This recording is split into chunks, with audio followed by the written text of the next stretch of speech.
Hello everyone, thank you for clicking on the interview with Angela Winstanley, the creator of Noggin the Gnome. Just before we get started, I just want to point you guys over to a video right here which shows off the exclusive voice lines that Red Suit Interviews has gotten of Noggin the Gnome, citing important life phrases that should keep you motivated in life. If you enjoyed these videos, don't forget to like and subscribe, and also comment down below what you want me to do next, or maybe who you want me to interview. But I won't keep you here too much longer, and I hope you enjoy this interview. Welcome everyone to Red Suit Interviews, and we are joined by the artist, the creator, the magnificent creator of Noggin the Gnome. And so how are you today? I'm good, thank you, Ryan. Absolutely good. Talking to you from Cyprus, and it's awesome here, and lovely weather, and lovely to talk to you guys there in Queensland. Yeah. So can you sort of, Angie, can you go through and tell us sort of who you are and I guess what you do with being the creator of Noggin? Well, okay, it's a very interesting story, actually. What I do my real life is that, okay, I was a social worker, and then I got involved in all sorts of things with mental health and special needs and one thing and another. And I work primarily specialized in autism, actually. But alongside of that, as I was going through my career, I have always painted and drawn and been creative. And I suppose in some ways the two go together. The psychology is there, but I suppose I'm also an observer of human life, and the artwork outside of Noggin that I produce now is almost cartoon style observations of human life. And for me, I guess Noggin was just another character to bring to life. Yeah. And it's kind of interesting. You do come from this, like, you do bring these sort of two worlds together. And like you're saying, just before we were live recording, we were talking about how you just done today. We were painting a mural, was it, or a mural? Yeah. Yes. Yeah. I have I paint all the time, really, and draw whenever I get time. I have a studio in my lovely little classical Cypriot village of Kuklia in Cyprus. And we have a shop which we sell handmade arts and crafts and paints and things like that. And on the outside wall is what's become almost an iconic painting of a window. And from a distance, you think it's real, this window with a cat on the windowsill. And which I painted 5 years ago, and now I'm having to restore because of the weather here. So lots of people come to my village and they take photographs of my cat pictures on the outside of the buildings. So today was a restoration day. Well, that's wonderful. That's great. And I guess a lot of people ultimately now are curious is sort of, how did you come up with this sort of, I guess how people would describe it, this weird and wonderful idea of Noggin the Gnome? Like, how did this all come about? How did the first iterations of them begin?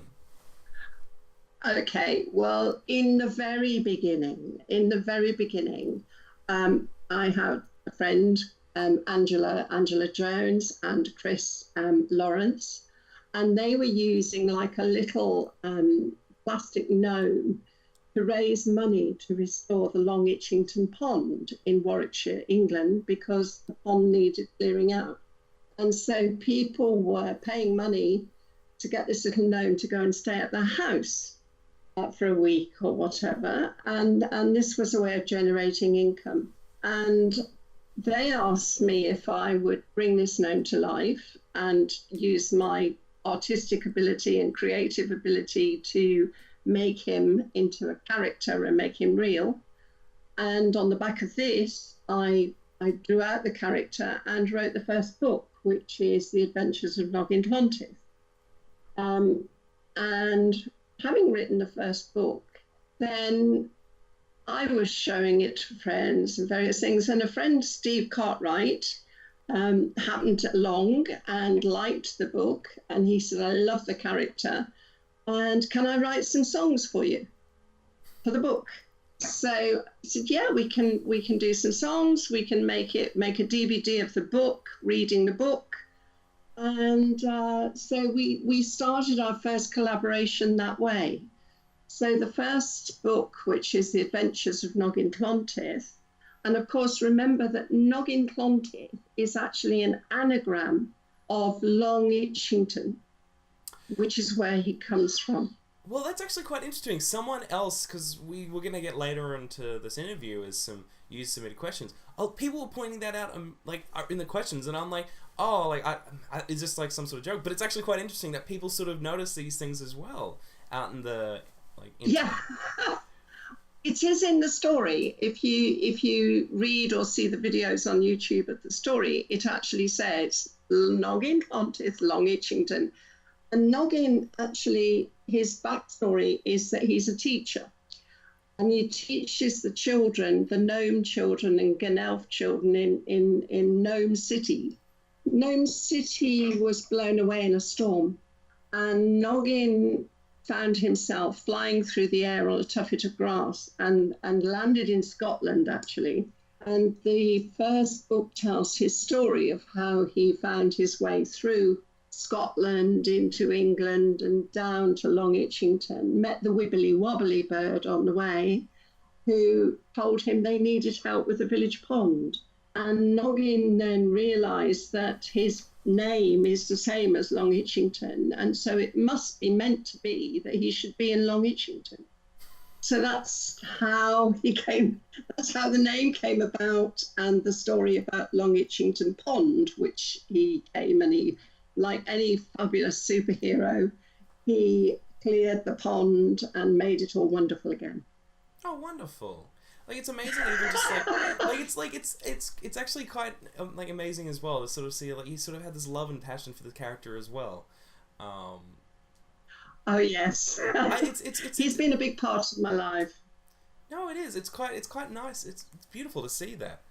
And you even just sort of talking about with Steve, just collaborating. Like, did you work with Steve? I'm not too sure if you said that initially, but like, did you initially work with Steve with other things prior to him, or did you have did you know Steve prior?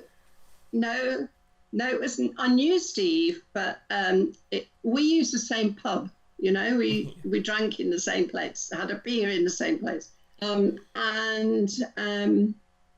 it was just like over the bar talking about the book, showing the book in the early days, and that's how we got to know each other better through Noggin, really, and that's how it all started. So he got involved, and then it all went a bit crazy, but then that's how Steve and I are together. It's crazy. Yeah. Which is the joy of it. It's the joy of it. It's what we love, you know. No, understandably, but even like how, like, because Steve is obviously, for the people who don't know, is the voice of Noggin the Gnome, and absolutely, yeah. Yes. And so it's quite like amazing because I guess I can assume here you can just sort of even just hear the fun and the passion going through it. Like, I guess it was. I'm gonna have a guess here and say sort of how just even like I'm not a Gnoblin, I'm not a Gnelf, I'm a Gnome. Like, was that sort of just him sort of going off in his way, or whose idea was that to go with the Gnelfs and the Gnoblins? Okay, I can tell you exactly where that happened. We were sitting in the pub does pub translate okay? Is you Australians get the pub bit, yeah, it's a bar. Yeah, we understand that. Yeah. The old-fashioned English pub, and there we were sitting there one Sunday afternoon and talking about how we were going to promote the story of Noggin, and there we had our website designer and the guy that was doing some animation stuff as well, Mike Irvin. And it was like, well, how are we going to get this out there? So we need an animation and we need a strapline. And sitting there over a beer on a Sunday afternoon around the table, we came up with, I'm not a Gnoblin, it just came out of us all, and we added to it, and it was one Sunday afternoon. Mm-hmm. The next thing was Steve went to the studio, which we used at the time in England, Greg Tempest studio and recorded the voice to go with it, which we did a lot of recording at the time. And Mike and I got onto the animation, and we had this little character. Then I put the advertising banners on it for the website and put it on YouTube, and the rest probably is history.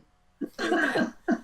No, it's quite nice also to hear that sort of like this, I guess, sort of like community around sort of the creation of this like wonderful character that is now just sort of, I guess, taking like, I guess, kind of like what the world by storm, like, and it's sort of like in a very it's like I guess you would have never really expected like sort of the like one, like how many people would have from around the world would have been interested by it, but also like how they've sort of come about being interested in it. And so like how did you sort of first realize that people were sort of like now interested in this sort of character as this sort of just like funny, quirky thing that they're now seeing? Well, first thing is, look, you've got to realize that probably in terms of your listener group, or a lot of them, Steve and I and the rest, many of the people that work around Noggin are actually very, very old. and I mean, yeah, we're very, very old. And because of that, we just created this for fun, to have fun. Okay. And bring out the youngsters in us, I suppose, in a way. However, when I was told that Noggin had become a meme, my first words were, sorry, but my first words were, what's a meme? Yes, I can understand that. I actually didn't know what a meme was. And so to me, it was just like, oh, lots of people like Noggin, that's great. But seriously, we didn't know what was going on for a long, long time, because we were just doing other stuff and we just didn't keep looking, you know. It was actually a fan who contacted me and said, seriously, you guys, do you not realize what's going on? And you really must look at this. Now, at that time, I think Noggin was at about 2.7 million views on YouTube. Oh, wow. And it's like, so you go and you look at YouTube and you think, Noggin, what are you doing behind our backs? What have you been up to? It's like, he's taken on his own life and he's running rampant around YouTube, gnoming people. Yeah. So what's your So what's your opinion? So do you understand sort of the practice of like what gnoming is? Oh yes, because we originally did the gnoming. Well, we think we did, because we did the we had a whole thing. It's on the banner on the video clip. And it says, gnome your friends. So we had this whole thing where you could send in a photograph and we'd put Noggin in the picture and send it to somebody and gnome them. Yeah. Which meant if you were in a picture with Noggin, you'd be gnomed. And that's where that all started from. But we never ever imagined that what I've seen on YouTube is people running around New York dressed as Noggin, trying to do the voice and gnoming people. I mean, for goodness sake, we never ever dreamt that would happen. What's this thing about a 10-hour challenge and they've got the video running for 10 hours? For goodness sake, it's like, why would you do that? And that's because we are who we are and we're the age we are. And I guess this whole thing is a culture that we're just now coming to terms with. Yeah. Does that make sense? No, I totally understand what you're saying. It's quite interesting. Like, I got to admit, there was someone who sent in, because I put out the message, like, oh, people come in, send me some questions, and I'll ask Angie in the interview. Someone's like, oh, okay, great, I've got a great list over here. And I'm like, oh, okay, I'll click this link. So it was Noggin the Gnome, and I felt like this is true poetry that even myself, who has apparently aware of what's going on will still fall into the trap of Noggin the Gnome. It seems he's upset a lot of the streamers because he keeps popping in to their, and annoying people. And I guess that's in a way what he is. He's a bit of an annoying little gnome because he does get everywhere. But basically, he's very kind-hearted and he tries to do good things. Fair enough. And I'm actually very curious as well with the gnome, going slightly back to sort of the creation of it. How did you come up with this like voice of it? Because it's obviously not his like original sort of voice and inflections with it all. But how did you decide like this is the voice of Noggin the Gnome? You know what? When you're in the studio with Steve, when you're with Steve in his company, it's very difficult sometimes to know which is Steve and which is Noggin. Because he slips in and out of Noggin just like that. And really, we didn't make that up. It was just the voice that Steve used to do the voiceover. It wasn't anything that was really thought through. It was just Steve being back of the throat old man English. Seriously.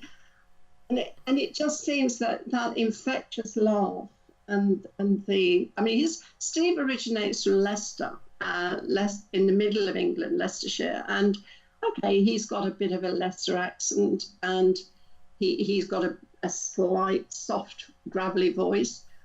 You've heard some of the sound bites, you've heard the stuff he's done. He's also got a very soft, melodious singing voice. And I suppose if you're a singer, it's easy to slip into different types of tones and voices. And we used to go in the studio and Steve would go there in the booth and he'd have to say various things. And he'd just say it in whatever voice came to him, really. That's wonderful. While the rest of us were falling about with laughter outside, we had such fun. Yeah, we still do. We have fun. That's the greatest. That's I think that's what everyone sort of wants to hear, is that sort of this comes from just pure, just sort of kind-hearted fun. Like myself, like to me, just sitting here listening to this is just sort of wonderful, just to sort of know the story behind this, and it's just wonderful just to know where it all comes from.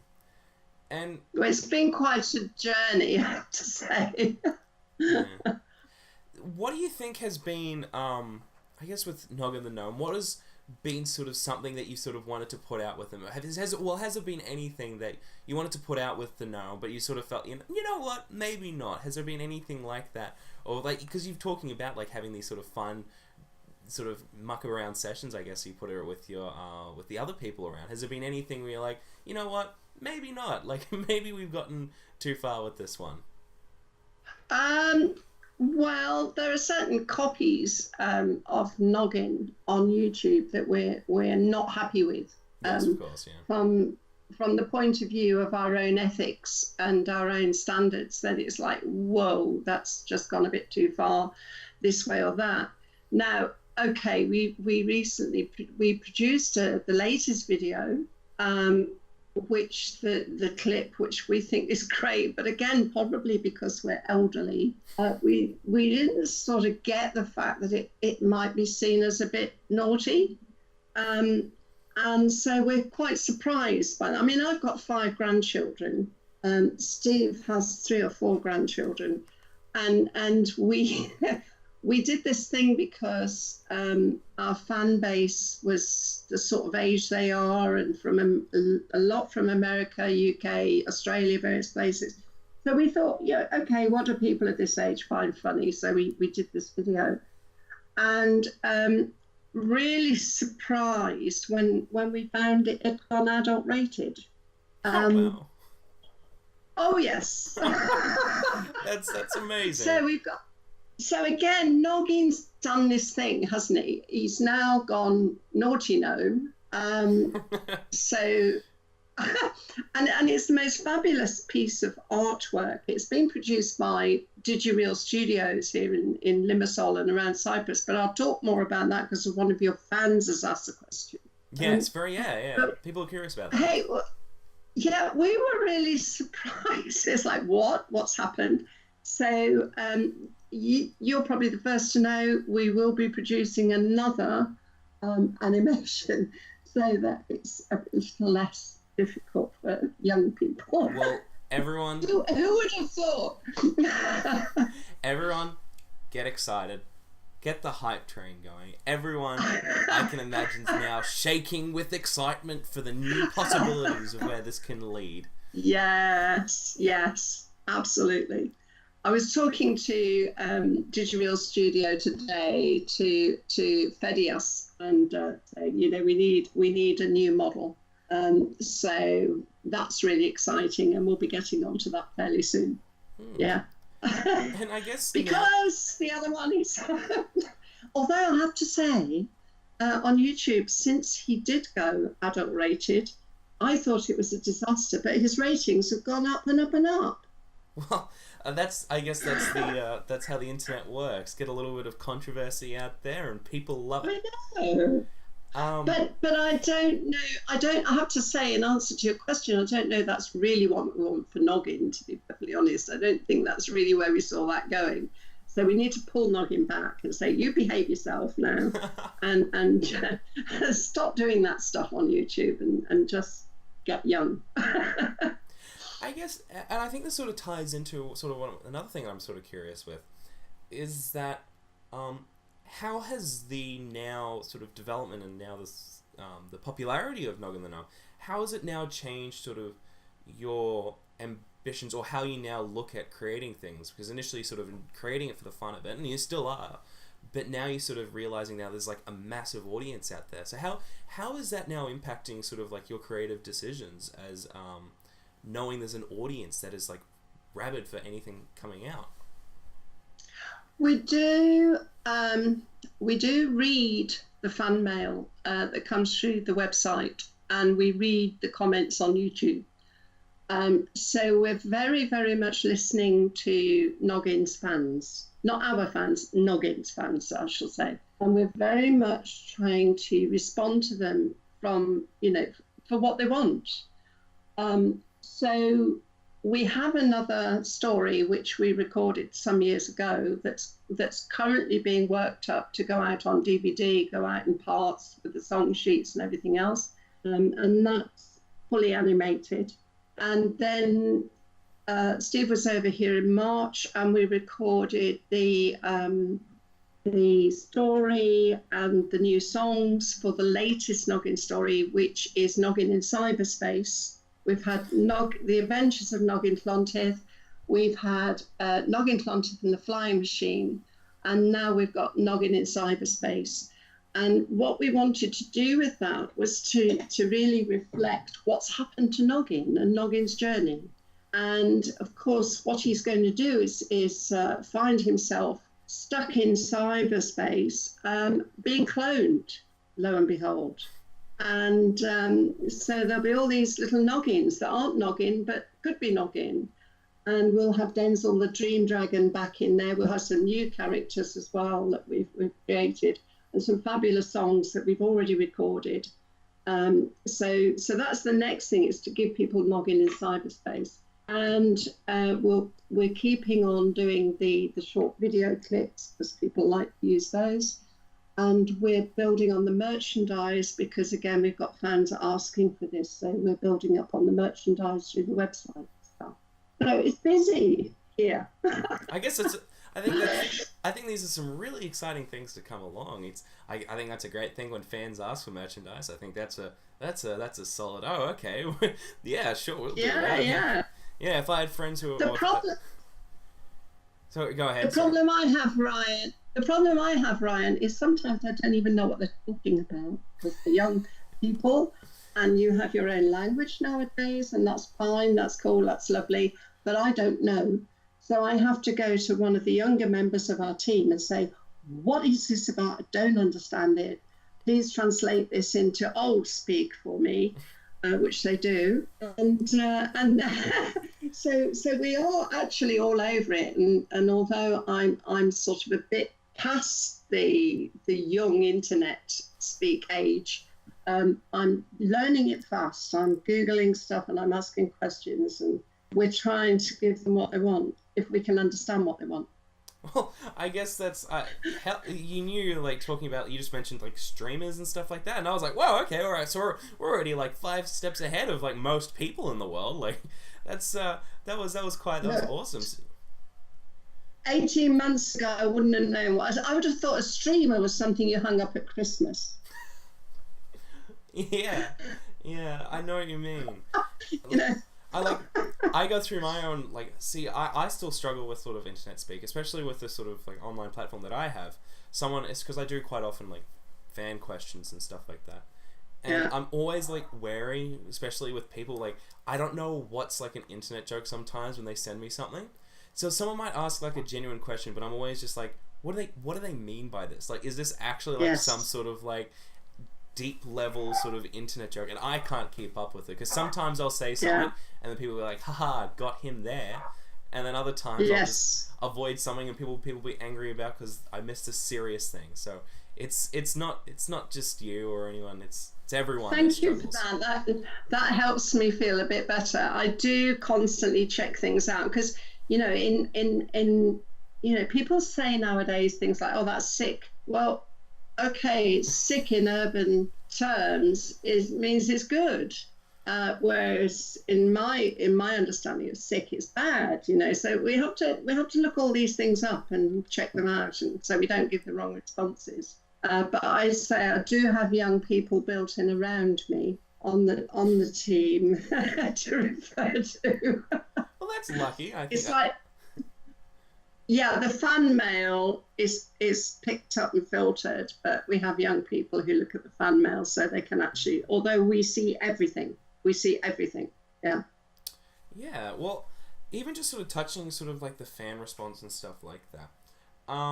Has it been sort of anything sort of, what sort of has been some of the fan reactions that have sort of struck out to you most, positive or negative? Do you know what? I think the warmth that we get from the fans is amazing, and the belief in Noggin. And people appear to love this little guy. And, we get that. We love you, Noggin. We keep doing what you're doing. And, of course, there was a hiatus. We weren't active on YouTube or anything for some time. And people are saying, thank you for coming back. Give us more. And that whole nostalgia, I think, that we bring to stuff, a lot of people enjoy. I think, because the 2D animations that we do in the stories, and I actually do all the 2D animations, and all the artwork for that. So those stories, people say they remind them of their childhood.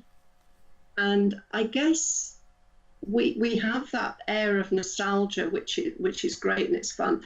But we're also now appealing to the younger group with some of the more modern work we're doing with Digital Studios and people, so that we're catering to a broad group, and it's absolutely fantastic to think that we can do that. No, definitely, and I definitely understand sort of where people come from, sort of having that childhood experience with it, because like even when I sort of going through the website and stuff like that, you do get this sort of like heartwarming vibe, sort of reminding you of sort of what it's like to be a child, I guess. It's magical. Yes. Well, interestingly, I had, not me, I wasn't in the shop, but we have this little craft shop in the village, and I got some Noggin merchandise in there just because I can. And some customers came in, and they were from the UK, and this young lad saw Noggin merchandise. He said, well, you've got the gnome in here. And the lady said, yes, we've got Noggin the Gnome. And he said, why have you got Noggin the Gnome in this little Cypriot village? And she said, well, because the creator actually lives here. And he said, oh, where is she? Let me meet her. Amazing. I was out of the country at the time. But that's the other thing that shocks you, is just how many people are aware of Noggin. It constantly shocks me. But if Noggin's out there and he can do some good and he can bring pleasure to people's lives, then that's what it's all about, isn't it? Yeah, yeah, that's very much true. And you've sort of touched on previously as well, sort of you have it's like your involvement in obviously, and this is like there's a lot what you do with this. But is there any sort of part of the sort of development of Noggin and stuff that is your favorite to do? Is it the artwork? Is it the voice directing? Or is it the writing? Like, what stands out to you the most is the most enjoyable part? I have to say, I think the artwork. The artwork is probably my keenest joy. And then when you actually can turn still artwork into something that moves and talks, I mean, that is just such an amazing journey. To start with a picture and then to be able to make that initial picture move and talk and interact with other people is, well, to me, it just blows my mind every time I do it, to be honest. And I just absolutely adore doing it. It's a hateful thing to do, actually, because it takes so long. Yes. Yeah. And you have to be just so precise. You have to be a little bit obsessive, I think, to do it. Yep. But I can spend a day creating the backdrop for a short video. I can spend a whole day creating that.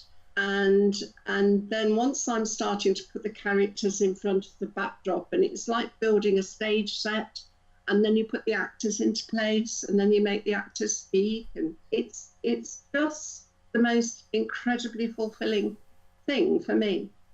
And then when you add, the music from Steve and the voice from Steve, and you're lip syncing to Steve's voice, and it's just, you couldn't wish for more.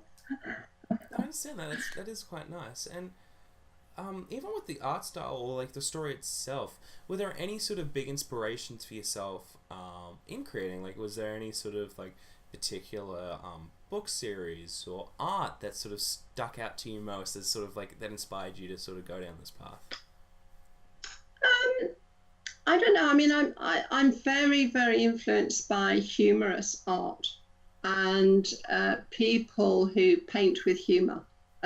You probably won't know in Australia, but there's a very famous newspaper cartoonist in UK called Giles, and he used to write a cartoon book. Well, he used to write cartoons every day for the newspaper, but at Christmas he produced a book, and I would sit poring over these photographs in the Giles cartoon, these prints from the Giles cartoon book. And I now realise as an adult that that's where I get a lot of my inspiration from.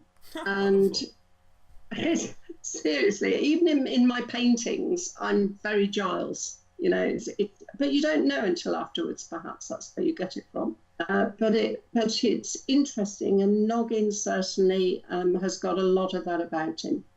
Yeah. Oh, that's awesome. And I guess just before we get into sort of the Q&A questions, where do you see Noggin in the future, and where do you sort of plan to sort of take him? Obviously, you've got the new story coming out, but is there anything sort of beyond that, sort of where you want to take him? I think that one of the things we'd like to do, because, we now realise that we have a platform with Noggin, and we have talked about that. And Noggin's predominantly for fun and for children and for, just enjoying the moment with Noggin. However, he does have a platform, and we've talked about the fact that he could be raising awareness for certain things that we're passionate about.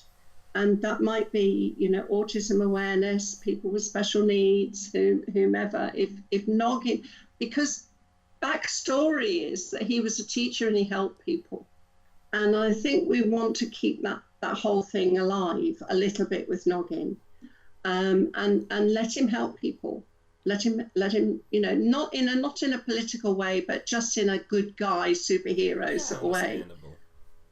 He's got some really good friends around him, Noggin. I mean, I shouldn't let this interview go without mentioning Denzel the Dweemdwagon, who Noggin meets in Noggin and the Flying Machine, and Denzel becomes Noggin's best mate. And Denzel himself is a very special character because he's a bit of a London sort of lad. If I go into the accent for Denzel, he talks like that as Denzel.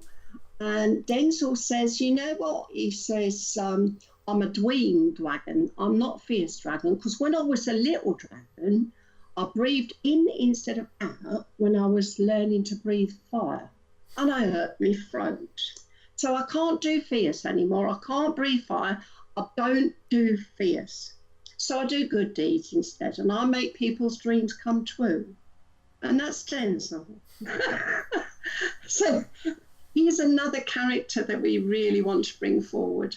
He's there in the stories, but he's got a life of his own. He's got a whole backstory of his own. Okay, that sounds awesome. And no, that's wonderful.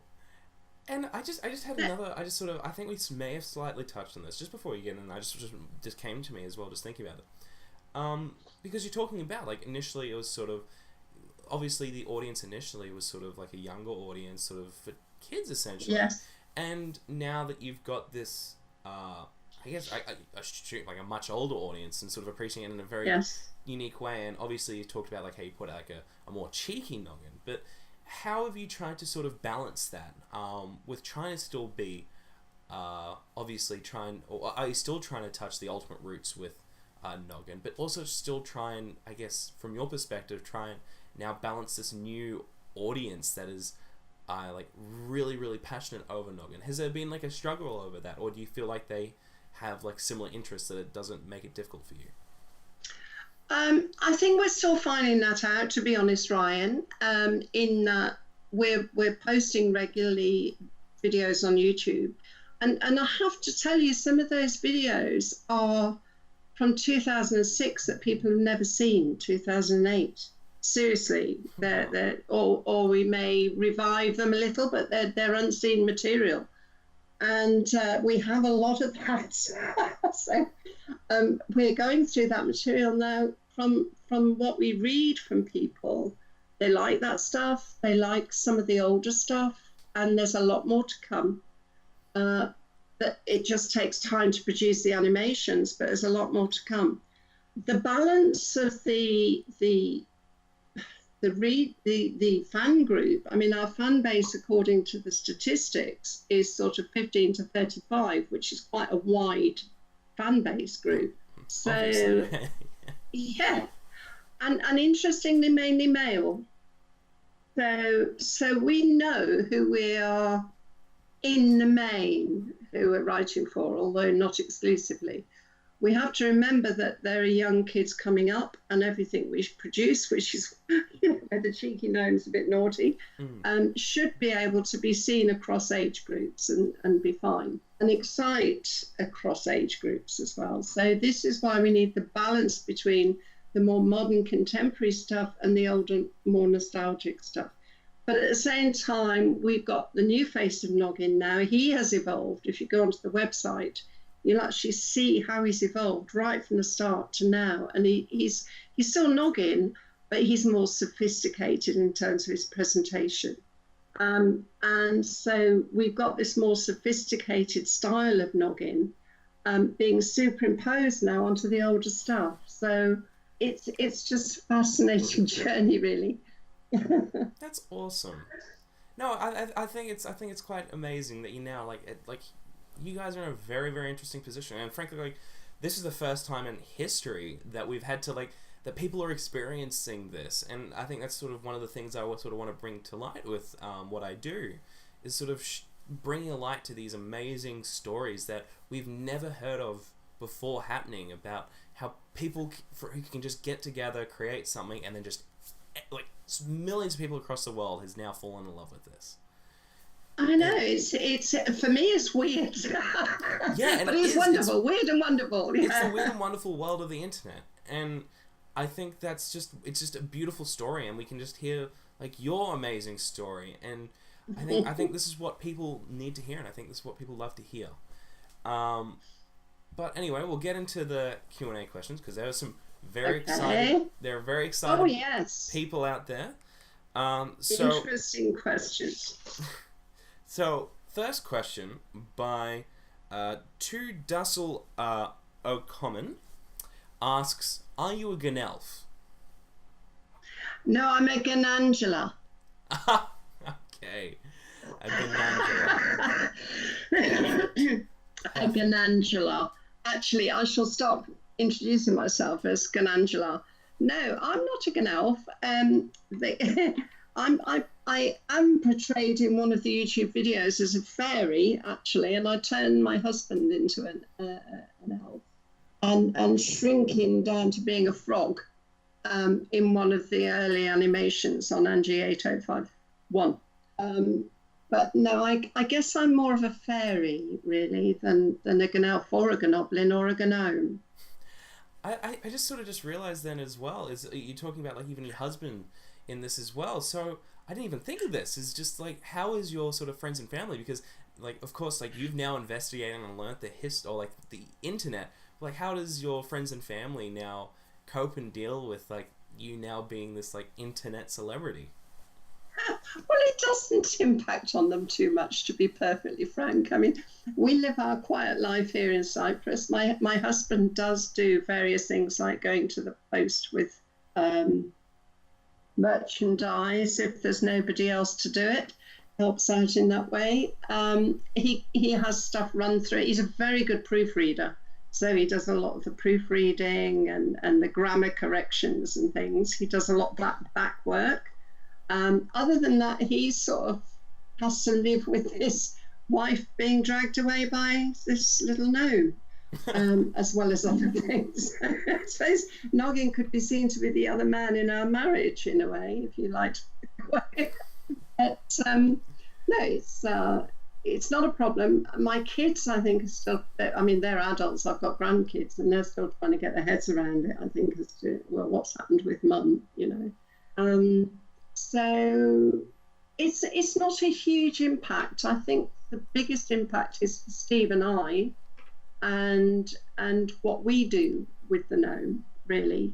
Because we have lives, you know, we actually have our lives, and it doesn't take over our life, but it is a big part of our lives. Yeah. Oh, that's so wonderful.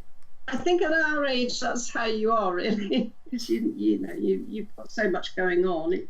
Noggin has to fall in to some extent with everything else. Yeah, I guess. No, that is true. That is true. And we got another question here by Just DCH, and this they've asked a couple of questions here, but Yep. the ones I'll also read out is what's up with that poetry? And also, when's the sequel? That's the two questions they've asked. Okay. Right. The first storybook of Noggin, The Adventures of Noggin Clontyth, was actually written in rhyme. And I wrote it in rhyme because my vision was that it was a book that could be read to children by an adult. And my belief is that for a child to have a bedtime story or an adult reading to them, that rhyme is like singing. It's like a song, but it's spoken.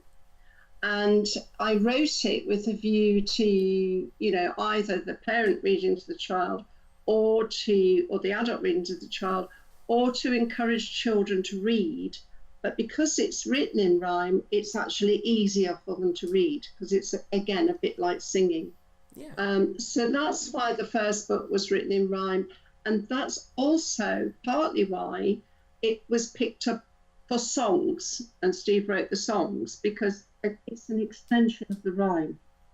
So that's why we've got the rhyming in there.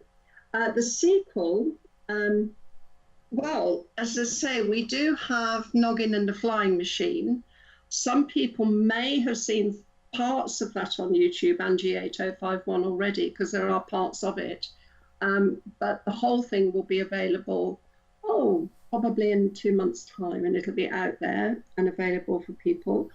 The next sequel, which is Noggin in Cyberspace, as I've mentioned, we recorded all the material for that in March, and now we get into the hard stuff, which is the animation and voiceover for the story, which will take us a few months to get there. But But yes, that's what we're working on. And I think people will enjoy the characters in this new story. We've got to have a baddie. There's always a baddie, isn't there? Yes. And we had Grisbard, the Grope Master. Now, interestingly, Grisbard appeared one night when this is where my husband, you see, I was lying in bed with my husband. I said, I need a baddie. What would you call the baddie? And he said, Grisbard. So I said, that's a good one. So that was it. It became Grisbard. And so he's our baddie. And he may or may not be appearing in Noggin in cyberspace. Oh, wonderful. We haven't seen the last of this film. And I just sort of, another thing sort of from listening from your answers, is that you seem sort of very busy, seeming so, with working with and all the different factors with it. So is your, like, what's your schedule like with working around sort of Noggin the Gnome, and like, do you often have very busy weeks with in working with it? Yes, I do. In fact, I have, for somebody who's technically retired, I have a huge workload, which I love. I only do things that I love doing, because you young people, that is the joy and something to aim for, and a goal for retirement in your later years is to get yourselves into a position where you can just do what you want to do and what you love to do and what you're passionate about. And that's where I am. So I can be really happy about that. So I spend some of my time painting. I spend quite a lot of my time sometimes with Noggin. If I'm into animating, then I can lose a week. Seriously, I can just zone out for a week. Understandable. And when it's like I dare not sometimes start one because I know that I won't be able to do anything else until I finish. That's the obsessional side of it. I also go all over Europe for an organisation in Limassol. I travel around Europe training educationalists. So I'm abroad quite a lot of the time. But then when I'm away, I can work without distractions. So I paint and I do Noggin stuff while I'm away as well. So yes, incredibly busy life, but all of it's my choice and all of which I love, really. Wonderful. No, I think you bring like a very like important point there, of doing something that you love. And I think that's what people really should sort of really figure out. Like, what do you enjoy doing, and try and find the ways that you can do that. Anyways, and find things in your life that you can be passionate about. Yeah, that's the most important. You have to have a passion and make the most of your passions. That is true, and I'm trying to do that now. So, good for you. Yeah. Anyway, so we've got next question here by. I don't understand why people on the internet have silly names. Okay, just have a very straightforward name. But we've got Empanadas. What do you think about Dominic the Donkey? I love Dominic the Donkey. I actually didn't see Dominic the Donkey until I saw this question, and of course I researched it. Well, what else could you want? He's absolutely wonderful. This song is brilliant. Everyone's having such a ball and such fun, doing crazy things, running around with a donkey's head on. Partly I love donkeys anyway. I live in Cyprus and I love donkeys, and I paint a lot of donkeys, so it appeals to me from that point of view. I love the music. It's just so infectious, the Dominic the Donkey song, and the guys who are running around in their Italian, it is the Italian one, isn't it? Yeah, I'm pretty Dominic sure. The Donkey. Yeah. Oh wow, I just love it, and it's going to be on my top list for Christmas songs for next year, and my grandchildren are going to hear about this, and whoever it was, whatever his name is, that asked that question, thank you so much for asking the question, because now I get Dominic the Donkey. Empanadas. I'm probably gonna get lit up because I said that wrong, but I think it's empanadas. All right, this Australian boy can't read words. All right, I'm fine with that. Anyway, so we've got Dapo64. That's easier for me. They go, what 3D software did you use? Okay, well, I've been talking today to our guys in DigiReal Studios, as I said, who did the latest one, the original video, the Noggin one that's gone viral. That was Maya, and some of it was me, and some of it was Mike Irvin, who produced that together. And that was Maya software, but that was many, many years ago. The latest one is more complex. It's like a recipe book, actually. So it's not one specific program, but what you've got is Autodesk, Maya Autodesk. They've used ZipBrush. For texturing, they've used Photoshop. Yep. Also, Substance Painter, because I've written it all down. Oh, wonderful. And also they've used various plugins as well. So to produce that quality, they've used all sorts of mixtures of things. It's very clever stuff, and actually now it's got that level of animation is actually beyond me, and I'm in awe of it. And I so wish I was younger and I could learn to do it, but maybe I will. Yeah, who knows? Yeah. But that's the list anyway. Well, yeah. When I was at school, I did do a bit of myself. That was fun. It's a daunting, terrifying application that is too big to handle for the young brain that was me back then. But I still frequently use Photoshop, so I'm proud of myself at least that I know two of them.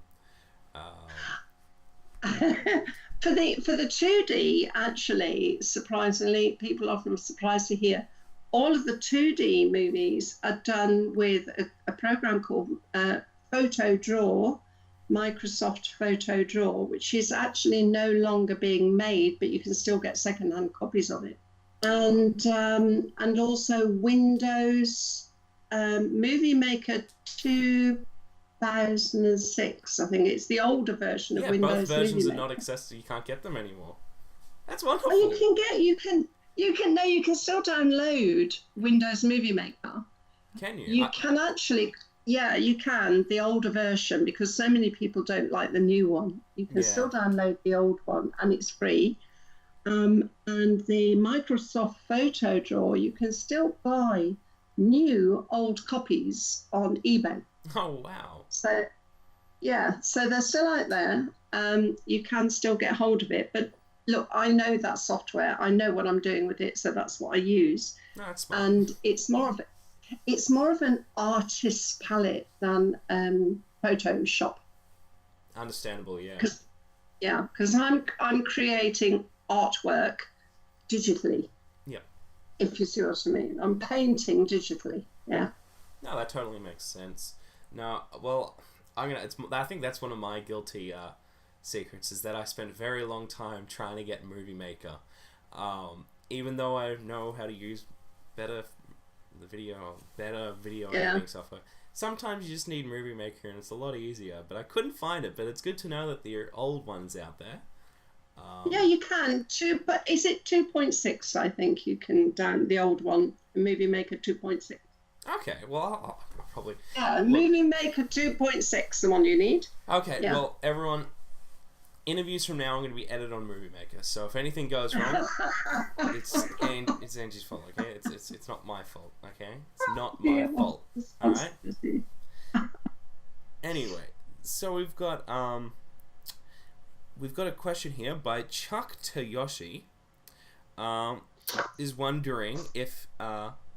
So this is actually a very interesting thing. This is a lot of people asking if there's any possibility of making sort of their own sort of getting Steve to get their own personal voice lines of Noggin the Gnome.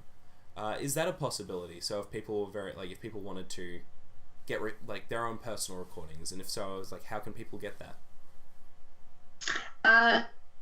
The first answer to your question would be no, he won't be able to personalize recordings because, to be honest, there would be so many requests. Of course, you don't know how many requests we get for stuff.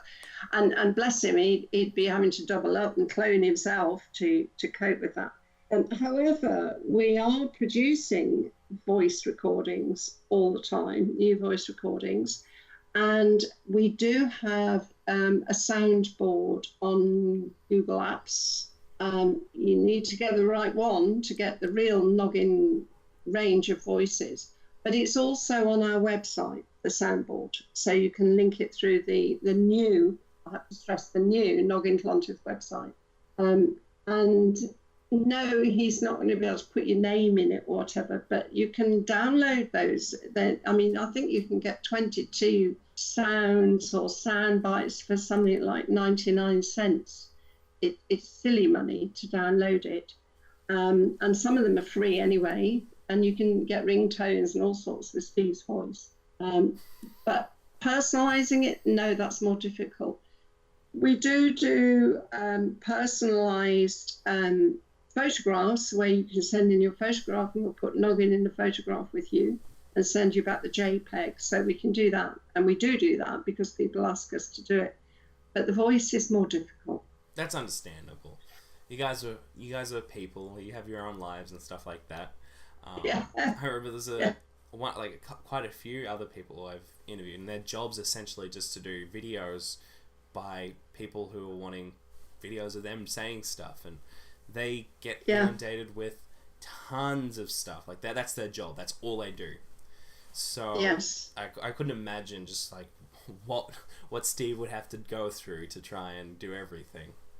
And the other thing that's important is you have to sort of know Steve. And Steve is he lives a quiet life. He goes to his allotment, which is like an allotment is like a piece of ground that you can cultivate. And he goes there and he sits in his allotment and he contemplates the world. He writes songs, he performs songs. For somebody like Steve, who's so creative, to have to be part of like what he would see as machinery, creating and throwing stuff out, wouldn't work for him, because you would immediately lose your creativity. Understandable. No, that's very true. Yeah. And I think it's from what you're saying, he sounds like a very unique spirit and a very creative spirit. And so I think even on your behalf with trying to keep Noggin the Gnome alive, you don't want to snuff that out. Yeah. You want to keep this fun and vibrant for everyone involved. Yeah. Noggin may be a commodity to some extent, but certainly we can't be commodities. Yeah.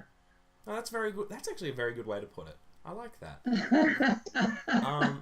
But we've got a last question here, and I think this is actually a very nice question. And this is by Many T, and they asked, what can I do to make something this beautiful? Oh, wow, that's a lovely question. I'd love to know more about the person who asked it. Look, I've already spoken about being passionate, and we didn't make Noggin in order to make a meme. We made Noggin because we loved him and believed in him and were enchanted by him. Somebody once said to me last year or so, some young person said to me, you know what, Angela, sometimes people work all their lives to make this happen and it never happens for them, and it's happened to you and you hardly even knew it was happening. Well, that's probably the joy of it, is because we didn't try to make it happen. We did it because we loved it. We did it because we were passionate about it. And okay, we put a lot of work into it, which comes with it as well. But I think to say to this person, if you want to make something beautiful and you want to make something happen, then share yourself and look for what you can be passionate about. And if you're passionate about it, then you will infect other people with it. No, I think that answers. Well, I think that's a very good sort of last sort of message to end on with the Q&As. Thank you. No, I think people will definitely take inspiration from this. Like, hell, I'm inspired by just talking, because it's ultimately wonderful just to hear just sort of you have a wonderful story with Noggin the Gnome and all you guys working together, and I guess sort of where can people find you, and where can people find you and the gnome, and where can people go to find all this stuff? Okay, well, we've got two YouTube channels. We've got the one with the original animation on it, Angie 8051. Now, we didn't want to lose that channel, but because in a way it had become contaminated because of all these copies and copies and copies and copies that were on it. So we started a new channel which we wanted to be a pure channel, and that's Angie 8050. So we have two channels. So Angie 8051, Angie 8050 on YouTube. We've still got the older animation on Angie 8050, but there's a lot more besides. Because the Angie 8051 also includes me and my personal life in it, believe it or not, but it authenticises it. Wonderful. Then you can look at the website, and the new website is www.noggin-clontyth.com, and you can find all sorts of information on the new website, which is very much alive. And we've got the Facebook page, Noggin Clontyth, the real You've Been Known page. That's what it's called. Because again, we have copies. So, and I have to just say that, you know, we do have the copyright for all this from 2008. Thankfully, we did that. And we now have the trademark in place as well. So that's taken a bit of doing, but we've got there. So if you're looking for projects, if you're looking for anything to do with Noggin, look out for the trademark and the copyright, and you'll know it's genuinely from us and it's the real thing. Well, thank you very much, Angie. It's been an absolute pleasure talking to you. I've learned a lot that I wasn't expecting to know about Noggin the Gnome today. And I guess for everyone watching now, go down the links below. You'll find all the links to Noggin and Angie's stuff down below. But also go down, check the other interviews that I've done. Check out the Twitch, the YouTube, my Instagram, my Twitter. Keep up to date with everything. There's some great stuff that'll be coming out over the next weeks. But thank you very much, everyone, for watching. And thank you, Angie. It's been an absolute pleasure. Thank you. Goodbye, Ryan. Thank you.